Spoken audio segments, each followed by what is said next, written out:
오늘 시편 6편의 말씀을 함께 받겠습니다.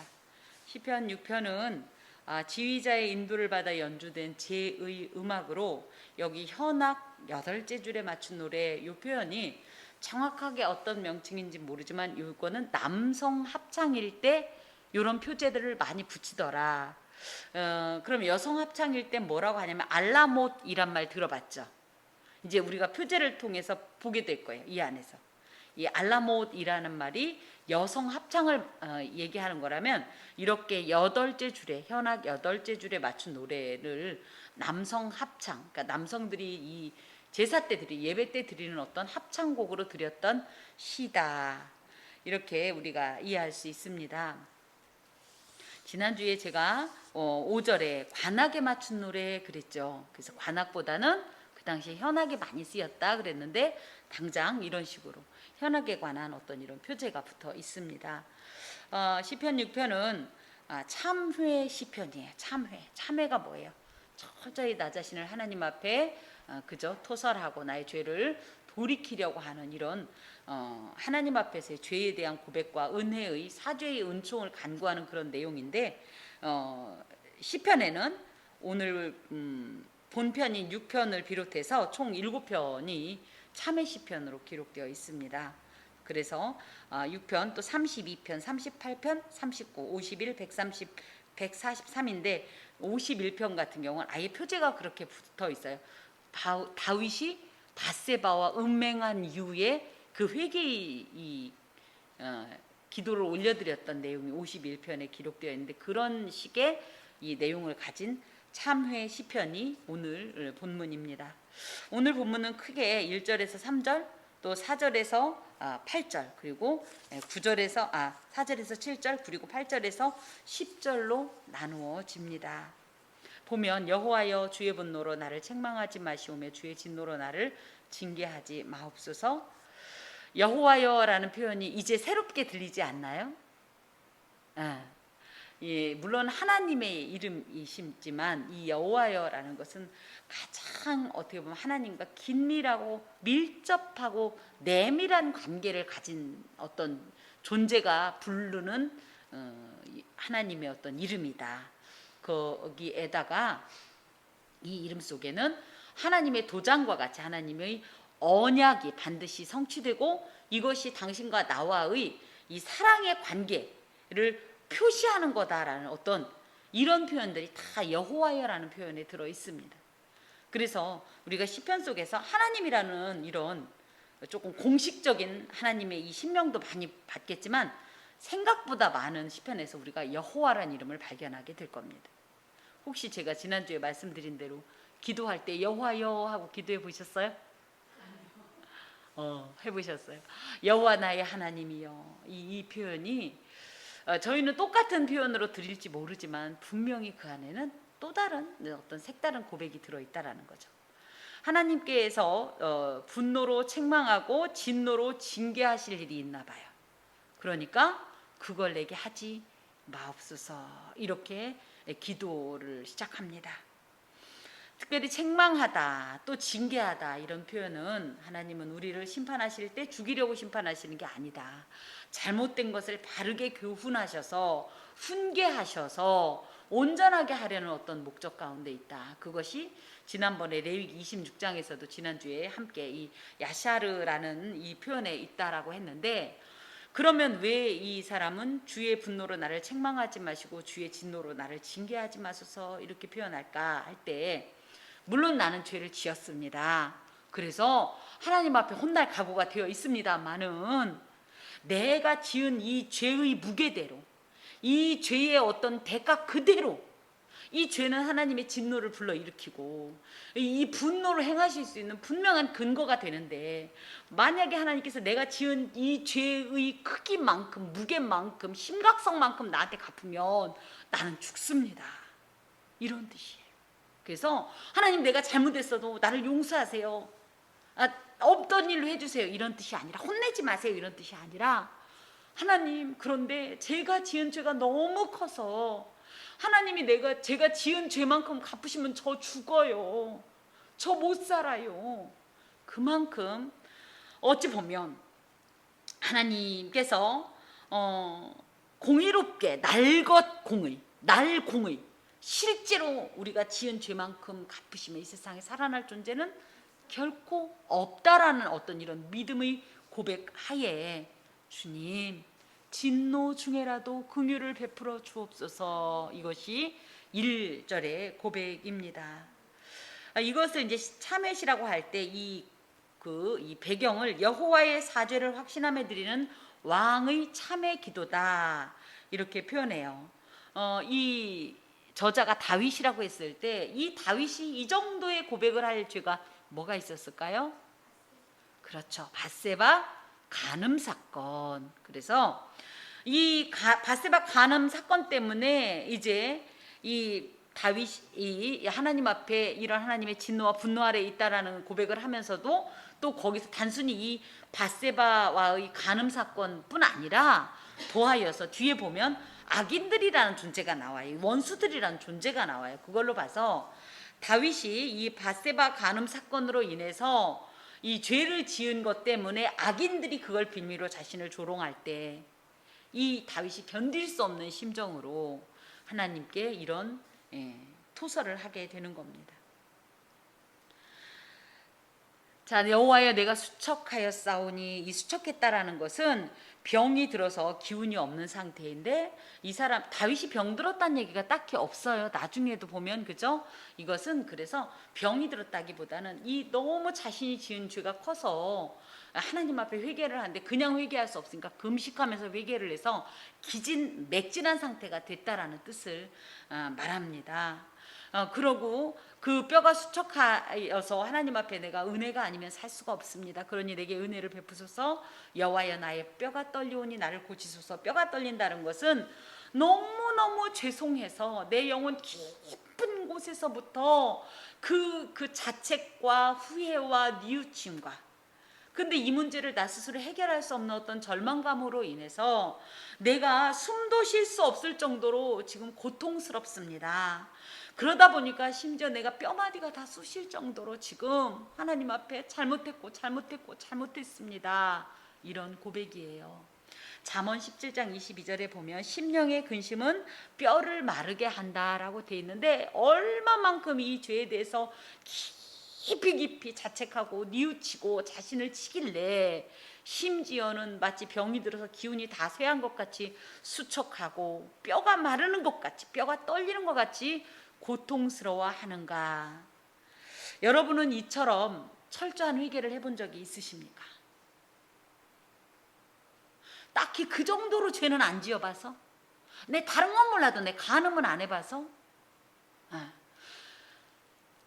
어떤 죄든지 간에 사실은 하나님 앞에 가벼운 죄는 없습니다.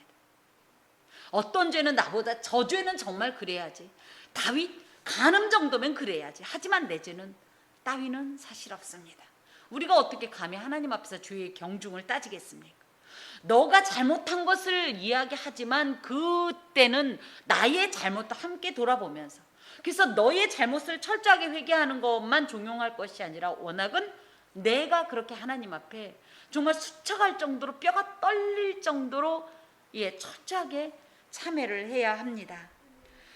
이 요즘 사람들은 특히 이 죄에 대한 이런 회개의 촉구를 또 각성을 선포하면 굉장히 거부감을 갖습니다. 그러다 보니까 짐짓 아무렇지도 않은 표정으로 이렇게 있습니다만은, 이것은 그저 사람 앞에서가 아니라 이 모습이 바로 하나님 앞에서 자신의 죄를 은폐하는 모습입니다.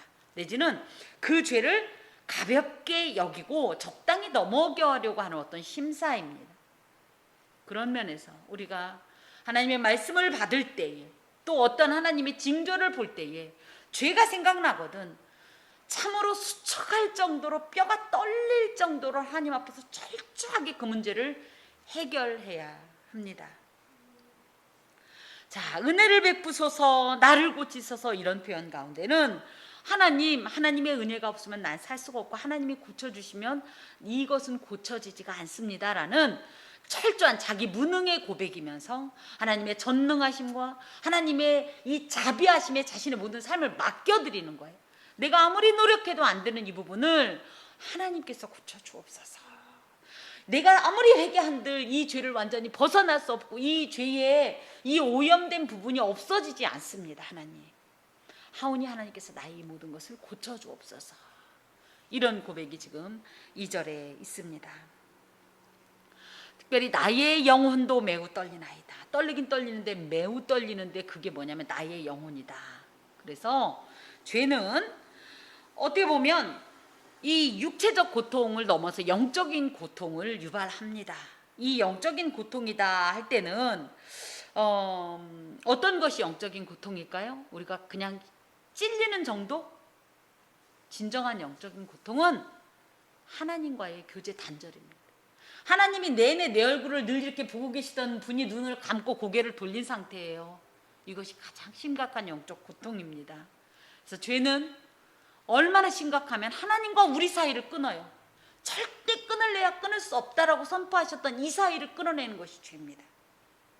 우리가 이 죄에 대한 심각성을 인지하고 할 수만 있다면, 우리가 걸음걸음이 다 죄로 얼룩져 있지만 그럼에도 불구하고 할 수만 있다면 이 죄를 거부하고 배척해서 그 창세기 4장에 나오는 것처럼 죄가 내 문 앞에 엎드려 있어요.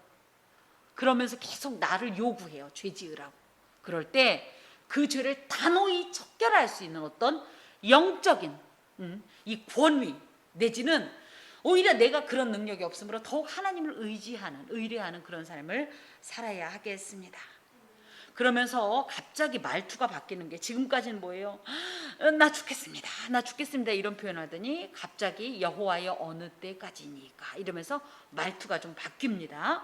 그래서 그동안은 나를 좀 불쌍히 여겨주십시오, 내가 이렇게 아픕니다 정도였다면 갑자기 조금 기가 산 것 같이 그러면서 하나님은 언제까지 내게 이러실 겁니까? 이렇게 이야기를 합니다. 이것이 하나님 앞에 대적하거나 하나님을 그저 교만하여서 하나님 앞에 어떤 삿대질을 하는 그런 내용이 아니라 지금 내 이 고통만 호소해서는 끝날 일이 아닌 게, 이 고통에서 벗어나려면 무엇이 있어야 돼요? 하나님의 구원이 있어야 되잖아요. 그러니 이 구원을 위해서 호소하고 있는 겁니다. 비록 하나님께서 자신을 지금은 고난 가운데 두셨지만 하나님은 이 상태로 계속 버려두지 않으실 분이다라는 확신이 있기 때문에, 우리 자녀들이 그렇잖아요. 막 저희가 어떤 일이 있어서 그죠? 예를 들어 이건 아니지 않아 어쩌고 저쩌고 하면 애들이 어떻게 해요? 잘못했어요 하다가 슬금슬금 이렇게 눈치를 보니까 엄마 눈이 처음에는 찍 하고 올라갔다 어떻게든 점점 내려오면서 평안해지면 우리 애들이 어떻게 해요? 갑자기 막 달려오더니 엄마 이렇게 하지요. 그렇지 않나요? 우리가 하나님 앞에서 우리의 죄를 토설해야 돼요. 철저히 정말 옷을 찢는 것이 아니라 마음을 찢듯이 나의 가슴을 치면서 정말 피멍이 들도록 기도해야 되지만 계속 그 상태에 있는 걸 하나님은 기뻐하지 않으세요. 어느 시간이 되면 용서하시는 하나님에 대한 어떤 소망과 기대를 가지고 그 하나님 앞에 구원을 호소할 수 있어야 합니다. 지나친 죄책감은 하나님께서 원하시는 것이 결코 아니라는 사실이에요. 그래서 누구 말대로 울고 그래서 그래 용서해달라고 하도 하길래 그래 하나님께서 그래 용서했다고 했더니 하나님 안녕 이러고 가더니 그 다음에 또 와서 하나님은 이미 등 뒤로 던졌는데 앉아봐요. 그러니까 저번에 그거 또 시작하고 내가 용서했다니까 그랬더니 하고 또 가고 이러지 마시고, 그렇다고 너무 뻔뻔하라는 건 아니지만 철저히 하나님 앞에 참회를 했으면 그 다음부터는 주님 그러면서 도리어 이 사죄의 은총 내지는 여기에서 더 발전된 어떤 구원의 호소가 우리에게 있어야 합니다. 그런데 사실 이 다윗이 여호와여 어느 때까지니까 이런 표현 가운데는 하나님이 지금 다윗에게 응답하고 있다, 응답하지 않고 있다, 안 하고 계시는 것 같은 거죠. 마치 하나님이 침묵하시는 것 같고 안 들으시는 것 같은. 하나님은 실제로 침묵하십니까? 하나님은 인격을 가지신 분이십니다. 하나님은 무슨 말하는 로봇도 아니고, 그죠? 하나님도 대답하고 싶지 않을 때 있으셔요. 그쵸? 너무 얼토당토 않은 어떤 내용을 이야기한다든지 죄를 토하지 않고 그대로 뻔뻔스럽게 설 때는 하나님도 그걸 거부하실 때가 있으십니다. 그런데 이런 하나님의 침묵을 우리가 신앙이 없을 때는 우리가 못 견디니까 하나님께서 대부분이 처음 신앙생활 하는 이들에게는요 얼른 응답을 하셔요. 그렇죠? 근데 이것이 서서히 이 훈련이 되고 우리가 소위 말하는 서서히 이쪽 세계를 알게 되면, 조직의 쓴맛을 알게 될 때쯤이 되면 하나님이 이런 것을 통해서 우리를 당신의 침묵을 통해서 훈련하십니다. 그래서 기다림의 훈련을 하셔요. 아, 하나님의 이 뜻이 이루어지기까지는 시간이 필요하구나, 이런 훈련도 하시고, 또 이 응답이 없으니까 우리는 어떻게 해요? 응답 올 때까지 계속적으로 하나님 하면서 하나님을 찾게 되죠. 그렇죠? 그러면서 이 하나님과 철저히 동행하게 하고, 또 분명히 이때쯤은 응답이 올 것 같은데 아직도 응답이 안 올 땐, 신앙이 성숙하지 않을 땐 에이 몰라, 그럼 하나님이 그럼 나도 안 해요, 이럴 수 있지만, 성숙해지면 어떻게 되냐면 과연 하나님 이 일을 통해서 당신은 무슨 뜻이 계시길래, 어떤 목적이 계시길래 이렇게 침묵하십니까 하면서 그 하나님의 뜻과 목적에 대해서 깊은 묵상을 하게 되고, 그러면서 성숙해져 가고 감히 하나님의 뜻을 헤아리려고 하고, 이런 것을 통해 하나님은 우리를 단련하십니다. 그래서 하나님의 침묵이 반드시 견딜 수 없는 하나님의 거절감이라고 치부하지는 말아야 해요. 오히려 하나님이 대답 안 하신다고 해서 내가 어디로 나갈 것 같아요? 그쵸? 우리는 설령 하나님이 대답 안 하셔도 난 절대 하나님을 떠날 수 없어요. 난 하나님 거예요. 난 하나님 없으면 아무 의미 없어요. 이런 어떤 신앙의 어떤 경륜을 우리가 이루게 하기 위해서도 하나님은 때로는 침묵을 사용하십니다. 자, 4절부터 7절까지 보면 여호와여 돌아와 나의 영혼을 건지시며 주의 사랑으로 나를 구원하소서. 여호와여 돌아와, 이건 무슨 뜻이에요? 하나님이 지금 내게 있다 없다? 안 계신 것 같은 느낌이 드는 거예요. 우리 사실 하나님이 침묵하시면 그런 느낌 들잖아요. 하나님이 숨어 계시는 것 같고 귀를 막으신 것 같고. 그러면 하나님은 과연 떠나실까요? 안 떠나셔요? 자, 에스겔서 10장에 보면 어떤 일이 있냐면요, 죄를 짓는 이스라엘 백성들을 하나님이 견디다 못해서 뭐래요? 여호와의 영광이 그 성전에서 떠나버리는 사건이 있어요. 우리가 성령 하나님 한번 들어오면 절대 못 떠나. 돼요? 거룩하신 하나님은 죄와 동거가 됩니까 안 됩니까? 되셔요? 그런데 내 안에 죄가 가득 차 있는데도 내 안에 성령님이 계실까요? 어떻게 생각하세요? 하나님은 아무리 사랑하는 백성이라도 당신의 영에 쫓지 않고 이 죄와 더불어 먹고 마시는 이 사람과 동행하지 않습니다. 다만 하나님이 내 안에 내주하시는 것을, 이걸 이 신학적으로 어떻게 풀어야 될지를 조금 애매하긴 한데, 하나님, 이 성령 하나님은 내주하시는 하나님이시기도 하고요, 임재하시는 하나님이기도 해요. 임재와 내주는 약간의 이 구별이 있습니다. 그래서 예전에 영성신학 교수님께서 이 임재가 우선이에요. 임재와 함께 내주가 있습니다. 그런데 이 내주가, 내 안에 죄가 가득한 내주가 가능할까? 그렇죠? 하나님은 때론 떠나십니다. 성령님도 떠나실 수 있어요. 근데 놀라운 것은 하나님은 포기하지는 않습니다.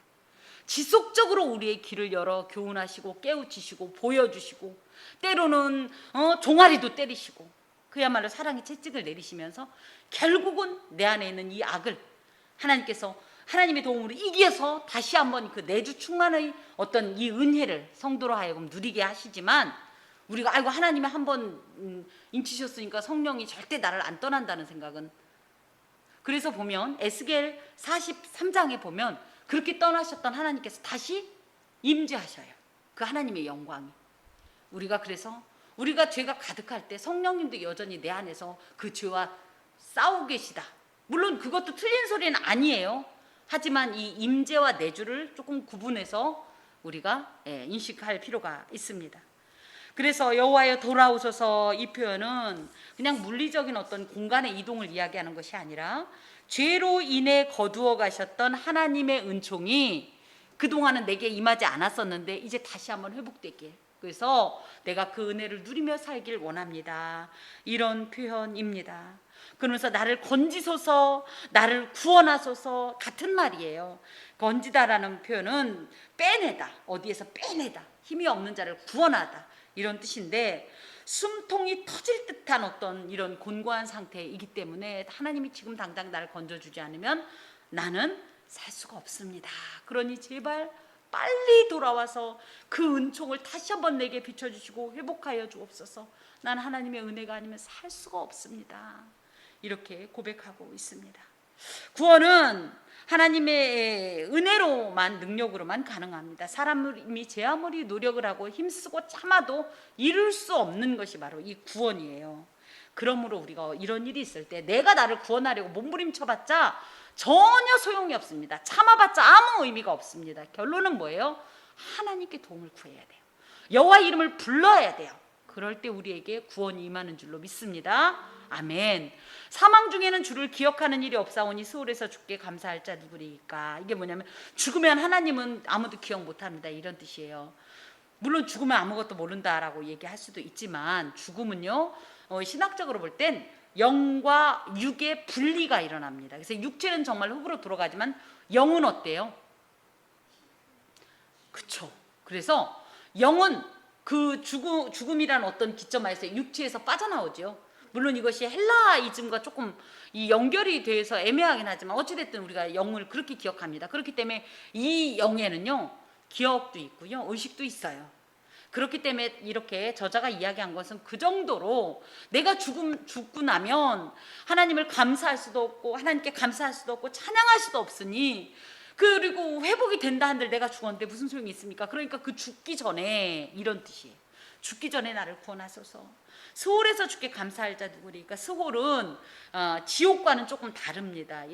보면 구약에는 스홀, 음부라는 표현을 하고 신약에도 그런 표현을 하는데, 이건 뭐냐면 하나님과 단절된 어떤 장소, 소망이 없는 장소, 이런 뜻이에요. 그래서 만약에 이 무덤에 가 있으면 생명의 주관자이신 하나님을 만날 수도 없고 소망도 없으니 그곳에 가기 전에, 그때에 이르기 전에 제발 나를 구원하여 주옵소서. 내가 탄식함으로 피곤하여 밤마다 눈물로 내 침상을 띄우며 내 요를 적시나이다. 아니 얼마나 울었길래 침대가 둥둥 내 눈물에 둥둥 뜬대요. 그죠? 이건 좀 문학적으로는 좀 과장된 표현일 수 있지만 그 정도로 하나님 앞에서 철저하게 자신의 이 모든 삶을, 이 자신의 이 죄를 다 회개하는 그런 눈물이라고 하겠습니다. 그래서 탄식한다라는 표현은 하나님과 영적 교제를 나누어야 하는데, 나는 원래 하나님과 영적 교제를 나누어야 하는 사람인데 하나님과 교류가 끊어진 이 상태를 저희는 별로 감지할 수 없을지 모르지만 실제적으로 늘 주님과 교통하던 사람은 그 순간이 마치 늘 숨쉬던 이 산소를 딱 차단하면 죽을 것 같듯이 그런 영적 곤핍감을 느끼는 거예요. 이 정도로 영적으로 민감성이 우리에게 사실 있어야 합니다. 그러니까 곧 죽을 것 같다. 그러니 하나님께서 나를 제발 이 피곤하여, 즉 힘이 다 빠지고 기진맥진해서 이렇게 괴로워하는 나를 구원해달라. 여러분, 우리가 기도할 때 웁니다. 그쵸? 왜 울까요? 왜 울어요? 기도할 때 우는 건 왜 울어요? 간절해서도 울고 때로는 슬퍼서도 울고, 그죠? 내 신세가 서러워서도 울고. 전 그거 그렇게 나쁘다고 생각하지 않아요. 왜냐하면 하나님께 나의 감정을 다 토하는 거니까. 그런데 저는 이렇게 생각합니다. 하나님 앞에서 우는 자는 반드시 하나님을 만납니다. 하나님 앞 우는 건요, 아무 앞에서나 못 울어요. 그쵸? 내가 그만큼 신뢰하니까 우는 거 아니에요? 그 앞에서 내 속 얘기를 하나님 앞에만큼 자세히 하는 곳이 어디 있어요? 그런 분이 어디 있어요? 그래서 우는 거에 대해서 누구는, 제가 이제 경험했다고 그랬잖아요. 한 형제가 쟤란 자매는 습관적으로 우는 것 같아요. 제가 그러는 거예요. 얘라 누구야 네가 봉황의 마음을 알랴. 제가 물론 울었다고 봉황은 아니지만 하나님과 그런 관계를 한번 맺어본 사람은요, 그쵸? 눈물이 없을 수가 없어요. 은혜가 감사하기도 하고 여러 가지 감정이 있는데 저는 딱 결론적으로 그렇게 말씀드리고 싶습니다. 하나님께 우십시오. 반드시 하나님을 만나게 됩니다. 아멘. 그러면서 내 눈이 근심으로 말미암아 쇠하며 내 모든 대적으로 말미암아 어두워졌나이다.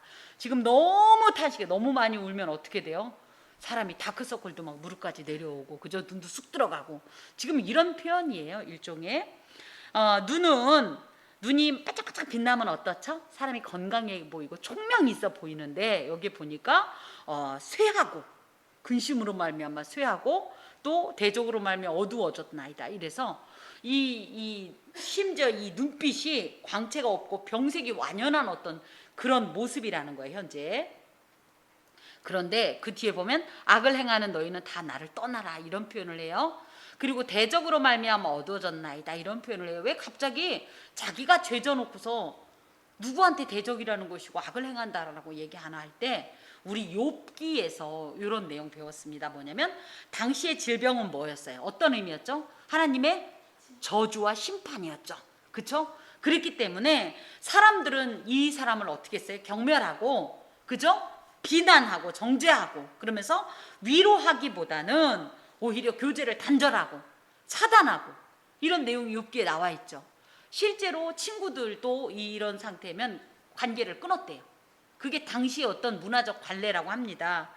이렇게 이런 상태에서 사실은 이 사람은 너무 지금 힘에 겼기 때문에 누군가의 위로와 도움이 너무 절실한데 가장 가까이에 있는 기대했던 사람들이 이런 반응을 보이는 거죠. 그러다 보니까 이 사람이 이것 때문에 너무 고통스러운데, 그런데도 불구하고 이렇게 악을 행하는 너희는 다 나를 떠나라고 당당하게 소리칠 수 있는 이유는 그 뒤에 고백 때문입니다. 뭐예요? 여호와께서 내 울음소리를 들으셨도다. 그래서 이 사람이 사실은 그간은 자기가 지은 죄 때문에 너무 고통스러워 그거에 취했지만, 하지만 우리가 하나님의 자녀로서 또 어느 시점이 되면 이 사죄의 확신과 함께 다시 한번 영적 자존감을 회복하게 되는 겁니다. 그렇게 되면 하나님께서 내 울음소리를 들으셨다는 건 뭐예요? 이제 게임 아웃이라는 거예요. 우리 어렸을 때 이런 경우 있죠?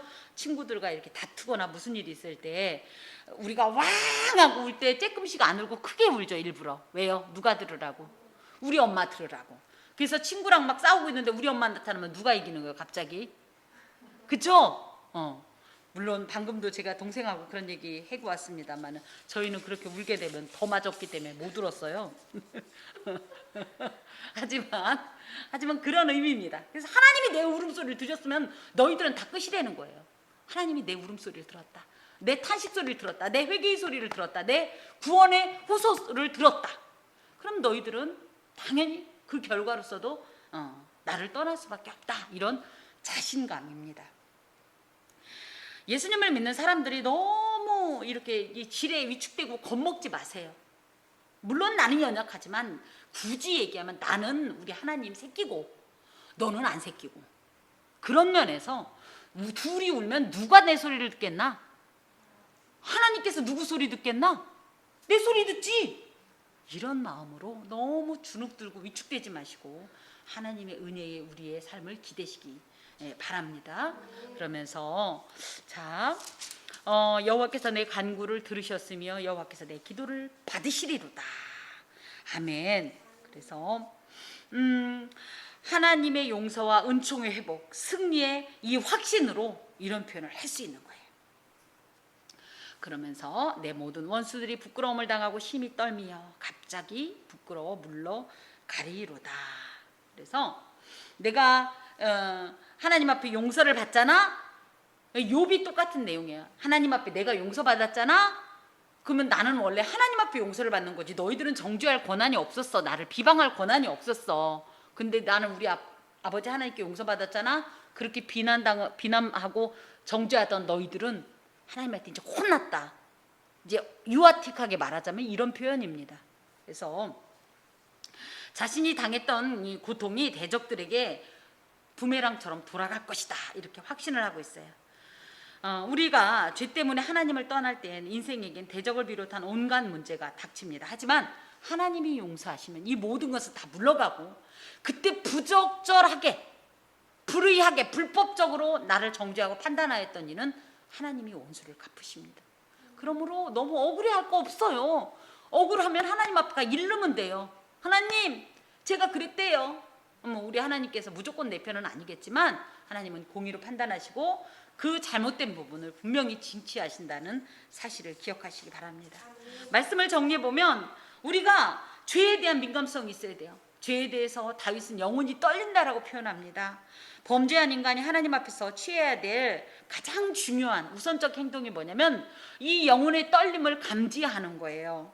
하나님을 경외하는 자라면 당연히 죄를 지으면 이 죄의 심각성 때문에, 그리고 그 치명적 결과 때문에 영혼 깊숙한 곳에서부터 이 떨림이 오게 되어 있어요. 이것이 없다면 도리어 이것이 저주입니다. 이렇게 떨림이 있을 때 어떡한다? 적당히 모른 척하지 말고 뭐 해라? 회개해라. 하나님 앞에 나와라. 두 번째, 죄를 탄식하며 온전히 회개해야 한다. 죄를 지은 인간은요, 하나님의 공의로운 얼굴을 두려워하면서 피합니다. 하지만 이때 피하지 마시고 뭐 해라? 용기를 가지고 죽으면 죽으리라. 하나님, 내가 죽어도 하나님 손에 죽겠습니다 하면서 하나님의 진노의 얼굴을 대면하십시오. 그 공의 앞에 서십시오. 하나님이 설마 죽입니까? 안 죽이십니다. 여기서도 보세요. 내가 잘못됐어요. 그런데 하나님, 내 무게만큼 안 하시는 거 아니까 이런 기도를 하는 거예요. 그러면서 그때 하나님의 얼굴을 보고 마음을 찢으며 통곡하십시오. 그리고 용서를 구하십시오. 그러면 하나님께서 반드시 우리를 용서하시고 또 회복해 주십니다. 마지막으로 우리가 하나님 앞에서 이 죄를 고백하고 나면 죄는 떠납니다. 그런데 죄는 우리를 떠나려고 하는데, 하나님도 죄한테 떠나라고 이미 명령을 하셨는데, 우리가 이것을 죄를, 또 어떤 저주를 우리가 못 내려놓고 가려고 하는 죄를 자꾸 붙잡고 가만히 있어봐. 하나님하고 가서 또 해결을 봐야 되니까 여기 있어 하면서 데리고 다니지 말고 하나님 앞에 고백했다. 그러면 기억이 자꾸 나요. 왜 안 나요? 한번 용서받은 죄를 일사부재리의 원칙입니다. 한번 용서받은 죄를 물론 다시 지으면 회개해야 되지만 이미 하나님이 용서하신 그 낡은 책장 속에서 꺼내와서 하나님한테 다시 칭호쳐가면서 얘기하지 마셔도 된다는 얘기예요. 이전의 모든 죄는 하나님께서 다 등 뒤로 던지시고 잊으십니다. 이제부터, 지금 이 순간부터 하나님 앞에 온전하면 됩니다. 지금 오늘 이 말씀을 통하여서 우리가 죄에 대해서 우리가 어떤 태도를 가져야 할지, 그것을 내 스스로가 아닌 하나님 앞에서 하나님과의 관계 속에서 풀어낼 때 우리에겐 하나님의 거두어졌던 은총이 회복되고 또 하나님께서 특별히 죄를 이길 이 힘을 도와여 주시는 줄 믿습니다. 기도하겠습니다. 하나님, 감사합니다. 하나님께서 아무리 말씀하셔도 우리는 다른 기억력은 좋고 다른 계산은 빠른데 이상하게 너무 쉽고 간편한 문제에서 자꾸 넘어지고 실패합니다. 하나님, 오답 노트를 아무리 마련해봐도 또 그 자리가 되면 이 기출문제에서 또 패배합니다. 하나님, 오늘 이 말씀을 듣고 다시 한번 기억하고 다시 한번 마음에 새겨서 절대 죄로 인하여서 넘어지지 말고 하나님과의 모든 관계 속에서 풀어내며 그 은총을 받아 누리는 자들 되게 하여 주옵소서. 주님, 우리의 지난날의 모든 허물과 죄를 용서하시고 하나님의 새롭고 또 평안한 능력과 그 은총을 베풀어 주옵소서. 예수 그리스도의 이름으로 기도하오며 주 예수 그리스도의 은혜와 하나님의 사랑과 성령의 교통하심이 은총을 입은 함께하는 교회의 모든 권속과 그 삶에 영원히 함께하옵시기를 간절히 축원하옵나이다. 아멘.